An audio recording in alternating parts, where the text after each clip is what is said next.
저는 박진우입니다. 올해 60살이고 지방종합병원에서 외과과장으로 일하고 있어요. 42살이던 그해 겨울, 제 인생은 완전히 뒤바뀌었습니다. 당시 저는 결혼한 지 10년째였고 아내 윤정은 둘째 아이를 임신한 상태였어요. 첫째 아들 세연이가 이미 10살이었기에 저희 부부는 곧 내 식구가 될 예정이었죠. 그런데 윤정이 점점 이상해지기 시작했습니다. 임신 중인데도 불구하고 자꾸 늦게 들어오는 날이 많아졌고 전화를 받을 때마다 다른 방으로 가서 작은 목소리로 통화하곤 했어요. 저는 그때 병원 일에 매달려 있었습니다. 수술 스케줄이 빡빡했고 야간 응급수술도 잦았죠. 집에 들어가면 이미 윤정과 세연이가 잠들어 있는 경우가 대부분이었습니다. 윤정의 변화는 점점 더 뚜렷해졌어요. 평소 집에서 편한 옷만 입고 지내던 윤정이 갑자기 외출할 때마다 정성스럽게 화장을 하기 시작했습니다. 임신 중이라 체중이 늘어나고 있었는데도 새 옷을 사서 입고 다녔죠. 특히 향수를 뿌리고 나가는 날이 많아졌어요. 제가 그 이유를 물으면 그냥 친구들과 만난다고만 대답했습니다. 어느 날 밤 응급수술을 마치고 새벽 2시에 집에 돌아왔는데 윤정이 거실 소파에 앉아 저를 기다리고 있었어요. 배가 불러온 상태에서도 화장을 진하게 하고 있어서 이상했습니다. 평소 집에서는 화장을 하지 않던 윤정이었는데 그날은 마치 누군가를 만나고 온 것처럼 보였죠. 립스틱도 새로 발랐고 향수 냄새도 평소보다 진했어요. 윤정의 얼굴에는 결심한 사람의 표정이 역력했습니다. 저는 그 순간 무언가 큰 일이 일어날 것 같은 불안감을 느꼈어요. 마치 폭풍우가 몰아치기 직전의 고요함 같은 느낌이었죠. 가슴이 두근거리기 시작했고 입안이 바짝 말랐습니다. 윤정은 제가 소파에 앉기도 전에 차갑게 말했어요. 이혼하고 싶어요. 순간 머리가 하얘졌습니다. 귀에서 윙윙거리는 소리가 났고 심장이 멈춘 것 같은 느낌이었어요. 아내가 임신 중인데 갑작스럽게 이혼을 요구하는 상황을 도무지 이해할 수 없었습니다. 저는 윤정에게 이유를 물어봤지만 윤정은 단지 더 이상 함께 살기 힘들다는 말만 되풀이했죠.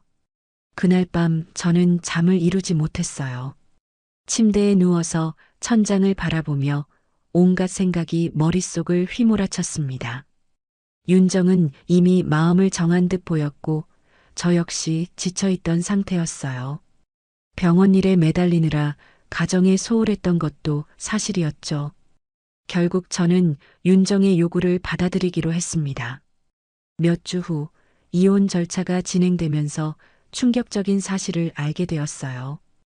윤정에게는 다른 남자가 있었던 겁니다. 그것도 직장 선배인 최성호라는 사람이었죠. 임신 중인데도 불구하고 외도를 하고 있었다는 사실에 분노가 치밀어 올랐습니다. 그동안 제가 병원에서 환자들을 살리기 위해 밤낮 없이 일하고 있을 때 윤정은 다른 남자와 만나고 있었던 거예요. 몇 달이 지난 후 저는 병원에서 우연히 충격적인 사실을 발견하게 되었습니다. 그날은 평소와 다름없이 외과 병동을 순회하던 중이었죠. 간호사가 환자 차트를 정리하면서 혈액형 검사 결과를 확인하고 있었는데 문득 윤정이 낳은 둘째 아이의 혈액형이 궁금해졌어요. 윤정은 이혼 후 바로 성우와 함께 서울로 떠났습니다. 그때 갓 태어난 아이도 함께 데리고 갔죠. 저는 그 아이가 성우의 아이라고 생각하고 있었어요. 윤정이 임신 중에 외도를 했으니까요. 하지만 뭔가 석연치 않은 구석이 있었습니다. 아이가 태어났을 때 성우보다는 저를 더 닮아 보였거든요. 병원 기록을 뒤져보니 윤정의 출산 기록이 남아 있었습니다. 그 당시 저희 병원에서 출산했기 때문이었어요. 혈액형 검사 결과를 확인하는 순간 머리가 띵했죠. 아이의 혈액형은 AB형이었습니다. 윤정은 O형, 성우는 B형이라는 것을 알고 있었거든요. O형과 B형 사이에서는 AB형 아이가 나올 수 없어요. 저는 AB형이었습니다. 윤정과 제가 첫 아이를 낳았을 때 혈액형을 확인했었거든요. 그 순간 모든 퍼즐이 맞아떨어졌죠. 둘째 아이는 성우의 아이가 아니라 제 친자였던 겁니다. 윤정이 외도를 했지만 아이는 분명히 제 아이였어요. 가슴이 뻐근해지면서 숨이 막혔습니다. 손끝이 차갑게 식어가면서 온몸에 소름이 돋았어요. 지난 몇 달 동안 제가 얼마나 바보 같았는지 깨달았죠. 윤정은 자신이 낳은 아이가 누구의 아이인지 분명히 알고 있었을 텐데 아무 말도 하지 않고 성우와 함께 떠났던 겁니다. 제 친자를 데리고 다른 남자와 새 가정을 꾸린 셈이었어요. 차트를 들고 있던 손이 덜덜 떨렸고 목구멍이 메말라서 침을 삼키기도 힘들었습니다. 그날 밤 집에 돌아와서 10살 세연이에게 조심스럽게 물어봤어요. 세연아, 엄마가 낳은 동생 보고 싶니? 잘 모르겠어요. 동생이 누구예요? 세연이는 갓 태어난 동생에 대해 별다른 기억이 없어 보였습니다. 아이에게는 오히려 다행이었어요. 상처받을 일이 없었으니까요. 저는 세연이를 꼭 안아주면서 말했죠. 괜찮다. 아빠가 세연이만 잘 키우면 돼. 그날 밤 세연이가 잠든 후 혼자 술을 마셨습니다. 분노와 절망이 교차하면서 복잡한 감정이 몰려왔어요. 윤정에 대한 배신감은 물론이고 제 친자를 잃었다는 상실감까지 겹쳤죠. 술잔을 입에 대면서도 손이 덜덜 떨렸습니다. 가슴 한쪽이 텅 빈 것 같은 느낌이었어요. 마치 심장에 구멍이 뚫린 것처럼 아팠죠. 윤정의 얼굴이 떠오를 때마다 분노가 치밀어 올랐고 둘째 아이 생각이 날 때마다 가슴이 미어졌습니다. 하지만 저는 윤정을 찾아가지 않았어요. 이미 윤정과 성우는 서울에서 새로운 삶을 시작했고 제가 나타나서 진실을 밝힌다고 해서 달라질 것도 없었거든요. 오히려 아이만 상처받을 뿐이었습니다. 그래서 저는 그 사실을 가슴에 묻어두기로 했죠. 마치 가시가 박힌 채로 살아가는 기분이었어요. 매일 밤 잠들기 전마다 그 아이가 어떻게 자라고 있을지, 건강한지 궁금했지만 참아야 했습니다. 대신 세연이를 더욱 잘 키우겠다고 다짐했어요. 비록 둘째는 잃었지만 적어도 세연이만은 제대로 된 아버지가 되어주고 싶었거든요. 그날 밤 세연이의 잠든 얼굴을 바라보면서 눈물이 났습니다. 이 아이만큼은 절대 저버리지 않겠다고 마음속으로 약속했죠. 세연이의 작은 손을 잡고 있으니 마음이 조금씩 진정되었어요. 앞으로는 세연이가 제 전부가 될 거라고 생각했습니다. 그 후로 저는 세연이와 단둘이 살아가기 시작했습니다. 낮에는 병원에서 환자들을 돌보고 밤에는 세연이와 함께 시간을 보냈어요. 때로는 힘들었지만 세연이가 있어서 버틸 수 있었죠. 아이는 제가 유일하게 의지할 수 있는 존재였거든요. 세연이를 바라볼 때마다 잃어버린 둘째 아이 생각이 났지만 그럴 때마다 더욱 세연이에게 집중하려고 노력했습니다. 18년이 흘렸습니다. 저는 이제 60살이 되었고 지방 종합병원의 외과과장으로 자리 잡았습니다. 그동안 저는 묵묵히 제 길을 걸어왔어요. 환자들을 치료하고 세연이를 키우며 살아왔죠. 세연이는 제 자랑거리가 되었습니다. 장학금으로 의대에 진학해서 지금은 레지던트 2년차가 되었어요. 세연이가 의사가 되겠다고 했을 때 정말 기뻤죠. 아버지와 같은 길을 걸어가겠다는 아들의 마음이 고마웠습니다. 세연이는 저와 닮아서 환자에 대한 책임감이 강했어요. 레지던트 생활이 힘들다고 불평하는 대신 더 많은 것을 배우려고 노력하는 모습이 대견했습니다. 밤늦게 집에 돌아와서도 의학 서적을 펼쳐놓고 공부하는 아들을 보면 가슴이 뿌듯했죠. 때로는 너무 열심히 하는 게 아닌가 싶어서 걱정되기도 했어요.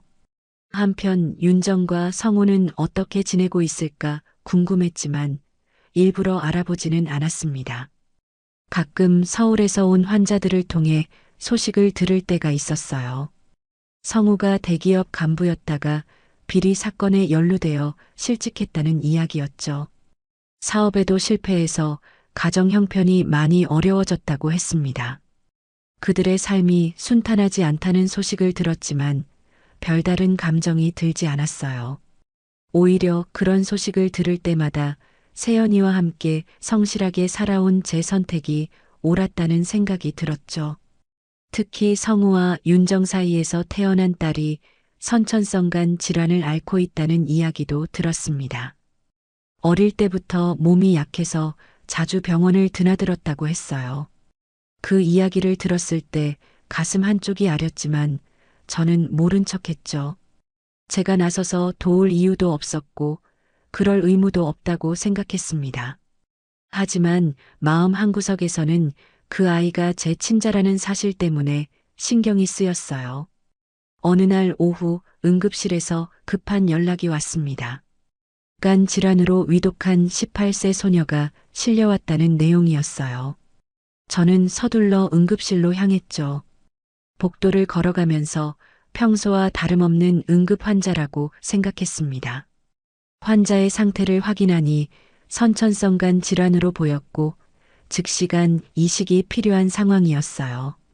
환자의 얼굴색은 누렇게 변해 있었고 복수로 인해 배가 부풀어 있는 상태였습니다. 의식은 있었지만 매우 쇠약해 보였죠. 하지만 환자의 보호자를 보는 순간 깜짝 놀랐어요. 윤정이었습니다. 18년 만에 다시 만난 윤정은 많이 늙어 보였죠.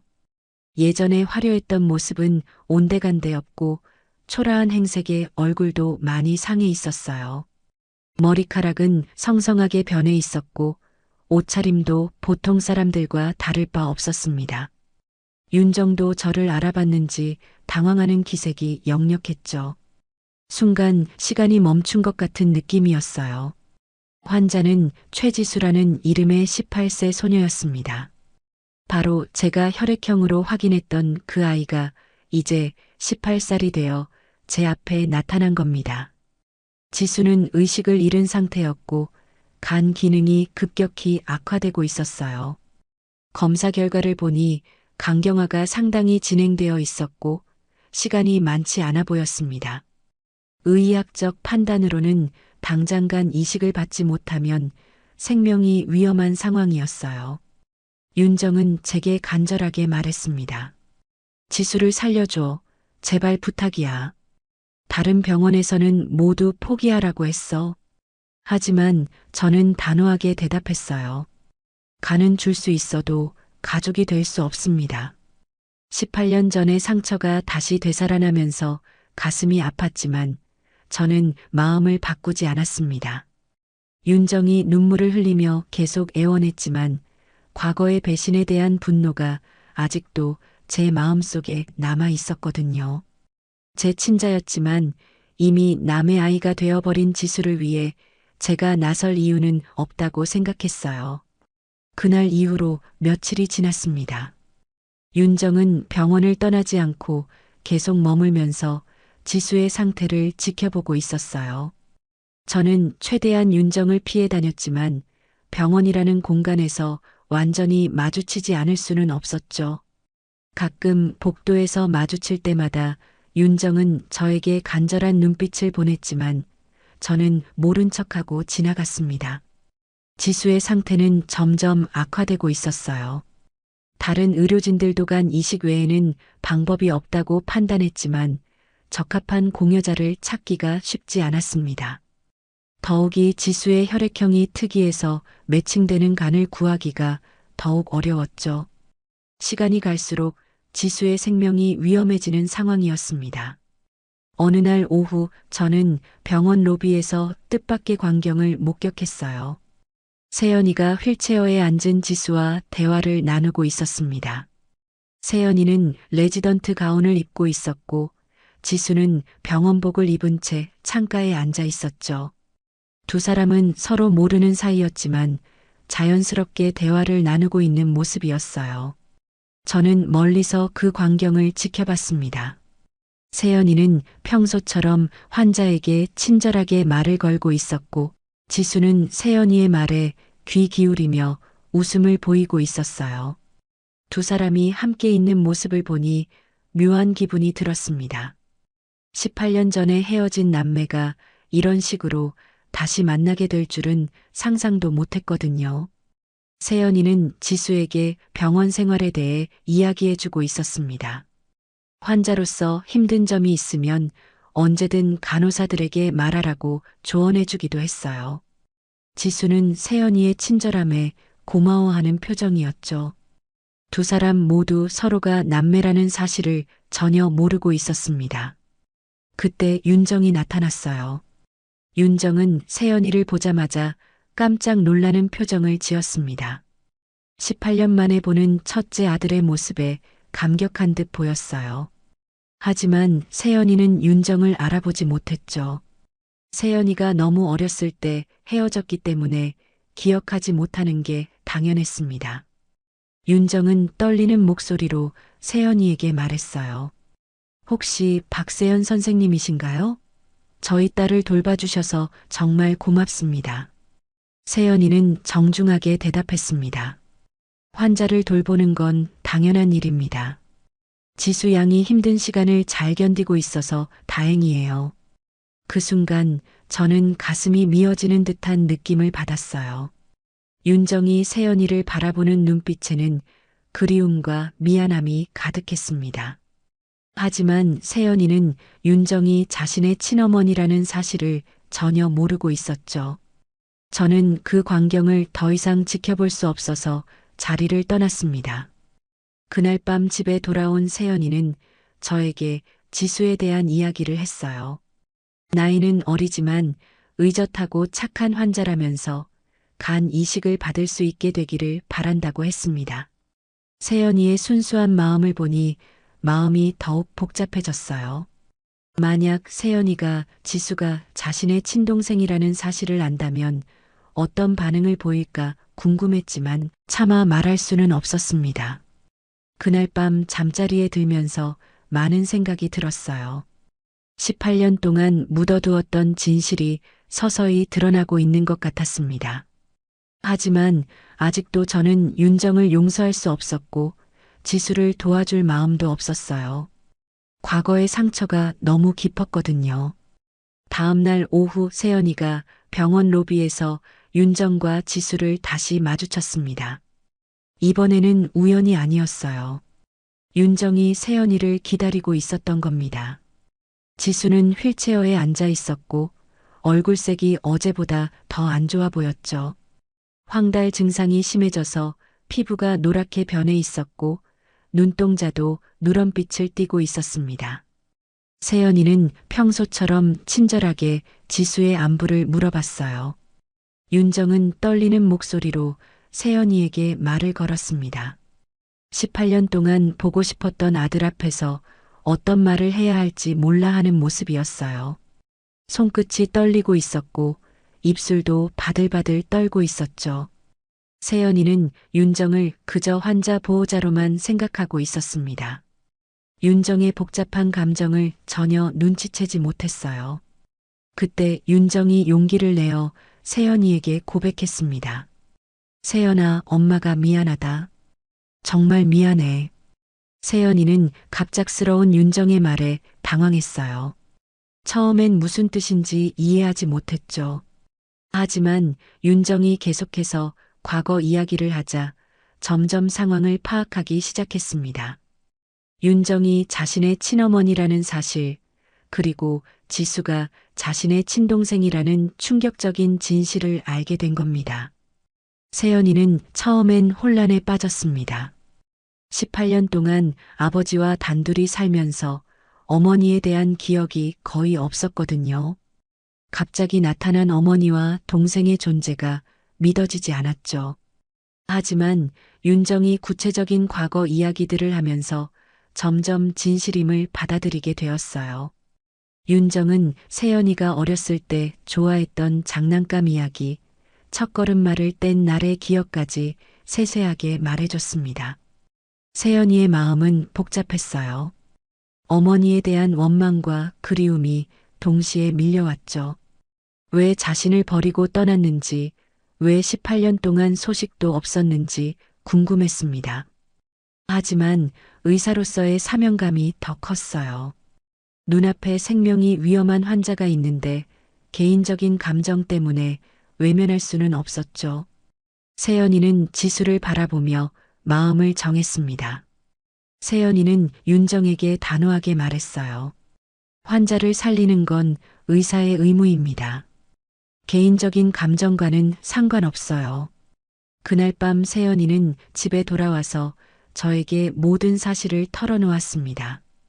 윤정을 만난 일, 지수가 자신의 동생이라는 사실, 그리고 지수를 위해 간 이식 수술을 하겠다는 결심까지 모든 것을 말했어요. 저는 세연이의 이야기를 들으면서 가슴이 무너지는 느낌이었죠. 18년 동안 숨겨왔던 진실이 드디어 드러난 순간이었습니다. 세연이는 저를 원망하지 않았어요. 오히려 18년 동안 혼자 자신을 키워준 저에게 고마워했죠. 하지만 동시에 의사로서 환자를 외면할 수 없다는 입장을 분명히 했습니다. 저는 세연이의 말을 들으면서 복잡한 감정에 휩싸였어요. 아들의 의로운 마음을 이해하면서도 과거의 상처 때문에 쉽게 받아들이기 어려웠거든요. 그날 밤 저는 잠들지 못했습니다. 18년 전의 기억들이 파노라마처럼 스쳐 지나갔어요. 윤정의 배신, 혼자 세연이를 키우며 보낸 힘든 시간들, 그리고 지금 다시 나타난 윤정과 지수의 모습까지 모든 것이 꿈같이 느껴졌죠. 하지만 세연이의 결심을 보면서 제 마음도 조금씩 흔들리기 시작했습니다. 세연이는 이미 지수의 담당이와 상의해서 간 이식 수술 준비를 시작했어요. 혈액형 검사 결과 세연이와 지수는 완벽하게 매칭되었습니다. 역시 남매였기 때문이었죠. 세연이는 자신의 간 일부를 기증하기로 결정했고 수술 날짜도 정해졌어요. 저는 아들의 결정을 막을 수 없었습니다. 지수는 검사 결과를 보고 수혈 적합률이 너무 높은 사실에 스스로 의심을 품기 시작했습니다. 18년 동안 여러 병원을 다니면서 많은 검사를 받아봤지만 이렇게 완벽하게 매칭되는 경우는 처음이었거든요.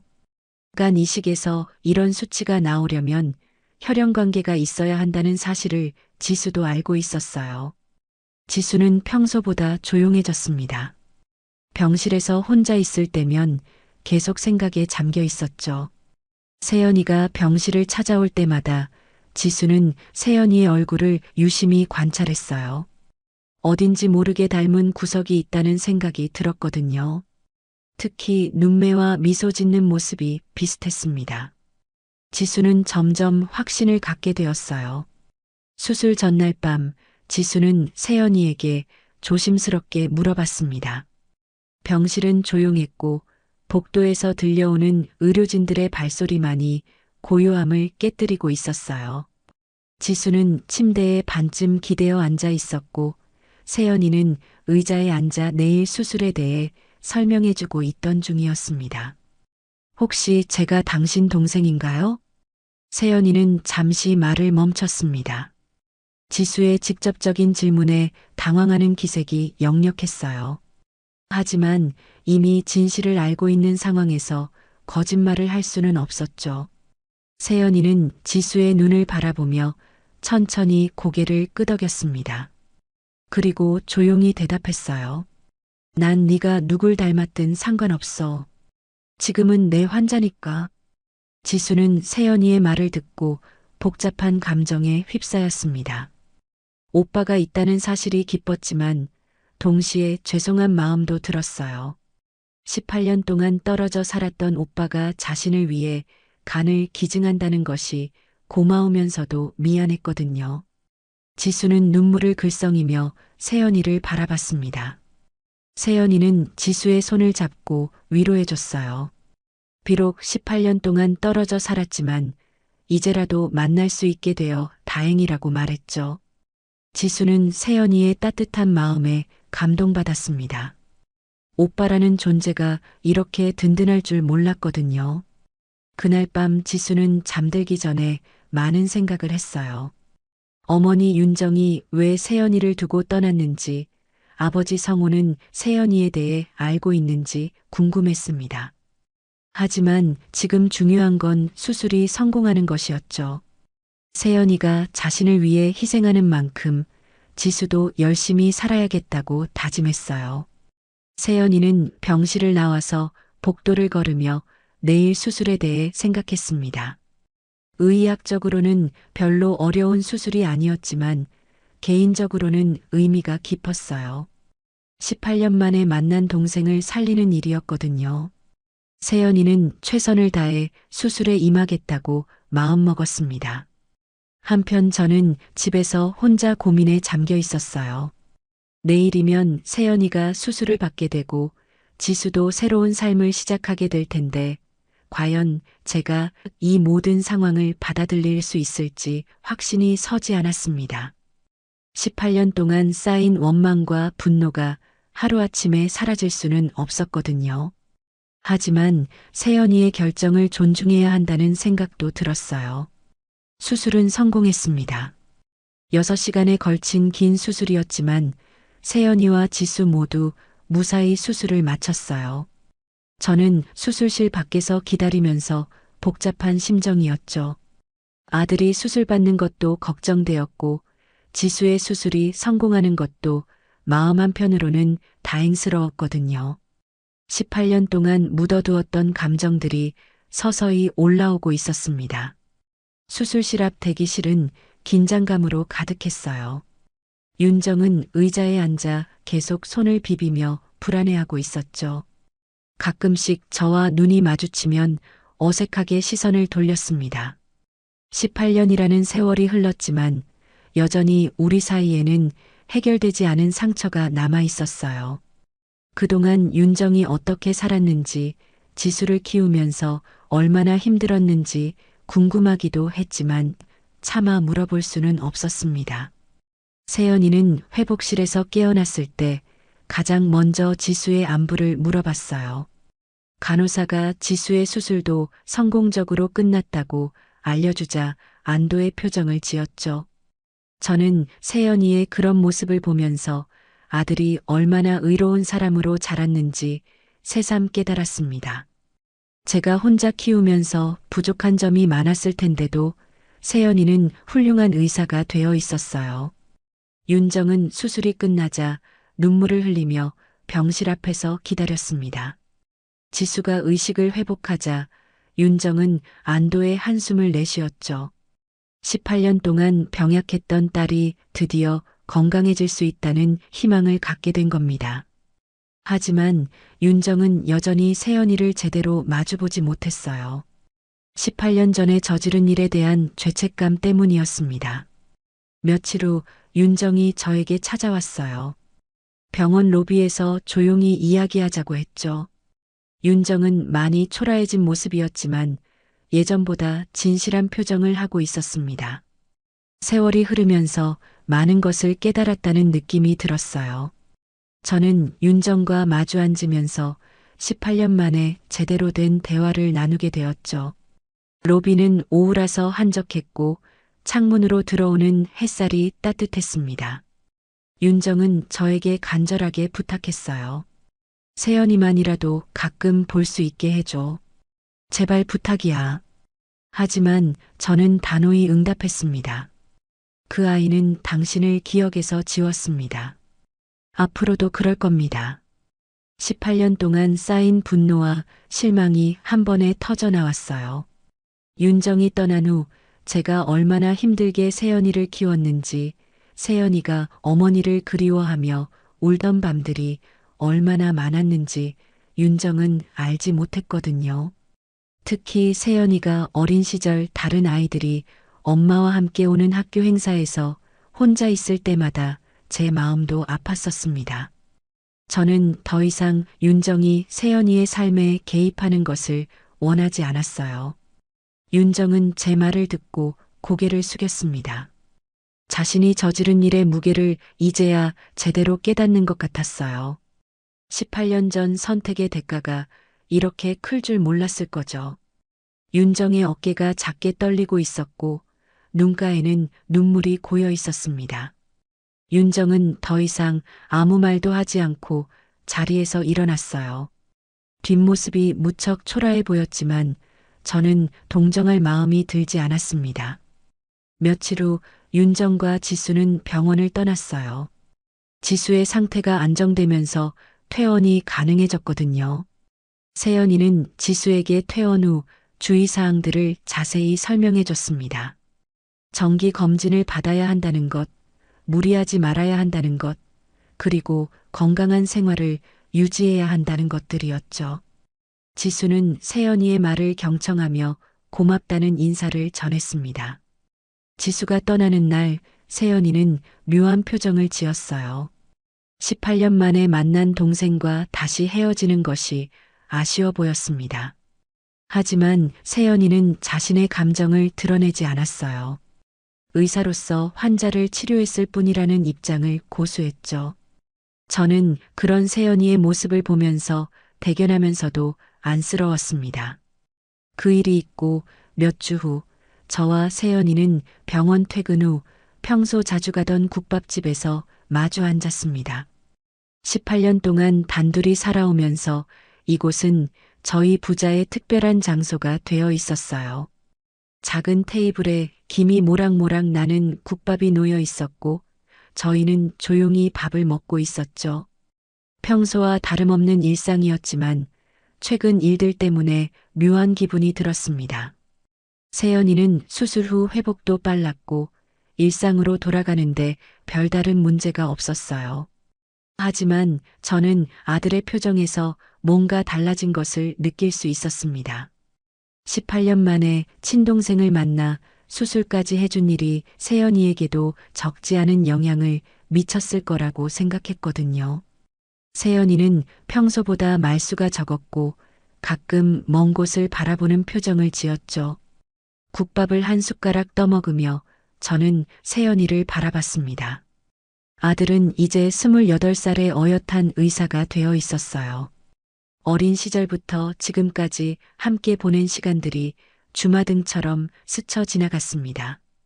윤정이 떠나고 나서 혼자 세연이를 키우며 힘들었던 순간들, 세연이가 의대에 합격했을 때의 기쁨 그리고 지금까지의 모든 순간들이 소중하게 느껴졌어요. 세연이가 먼저 입을 열었습니다. 아버지, 저 아버지 아들이어서 다행이에요. 저는 세연이의 말에 가슴이 뭉클해졌어요. 18년 동안 제가 세연이를 잘 키웠는지 항상 고민했었거든요. 어머니 없이 자란 세연이가 상처받지 않을까, 부족한 것은 없을까 늘 걱정했었습니다. 하지만 세연이의 말을 듣고 나니 그동안의 노력이 헛되지 않았다는 생각이 들었어요. 저는 세연이를 바라보며 대답했습니다. 아니야, 내가 내 아버지라서 고맙다. 정말 진심이었어요. 세연이가 있어서 18년 동안 버틸 수 있었고, 세연이가 있어서 삶의 의미를 찾을 수 있었거든요. 윤정이 떠나고 절망에 빠져 있을 때 세연이가 제게 희망이 되어 주었습니다. 그리고 지금까지도 세연이는 제 자랑이자 삶의 원동력이었어요. 국밥집은 저녁 시간이라 손님들로 북적거리고 있었습니다. 다른 테이블에서는 가족들이 담소를 나누고 있었고 어떤 테이블에서는 친구들이 웃으며 이야기하고 있었어요. 저희 부자도 그런 평범한 일상 속에서 특별한 시간을 보내고 있었죠. 18년 동안 이어온 저희만의 시간이었습니다. 저는 국밥을 한 숟가락 떠먹으며 혼잣말처럼 중얼거렸어요. 진짜 복수는 그냥 잘 살아버리는 거야. 세연이는 제 말을 듣고 미소를 지었습니다. 아마 제 마음을 이해하고 있는 것 같았어요. 윤정에 대한 원망이나 분노로 살아가는 것보다 세연이와 함께 행복하게 사는 것이 진정한 승리라는 뜻이었거든요. 지난 18년 동안 저희가 걸어온 길이 바로 그런 길이었습니다. 밖으로 나가니 해가 지고 있었어요. 노을이 아름답게 물들어 있었고 거리에는 하루 일과를 마친 사람들이 집으로 향하고 있었습니다. 저와 세연이도 집으로 향하는 발걸음이 가벼웠어요. 내일도 병원에서 환자들을 돌보고 저녁에는 이렇게 함께 시간을 보낼 수 있다는 사실이 감사했습니다. 집에 도착해서 세연이는 자신의 방으로 들어갔고 저는 거실에 앉아 하루를 정리했어요. 18년이라는 세월 동안 많은 일들이 있었지만 결국 중요한 건 지금 이 순간이었습니다. 세연이와 함께하는 평범한 일상, 그리고 서로를 믿고 의지하며 살아가는 것이 진정한 행복이라는 걸 깨달았어요. 다음 이야기로 또 찾아뵙겠습니다. 오늘도 함께 해주셔서 감사합니다.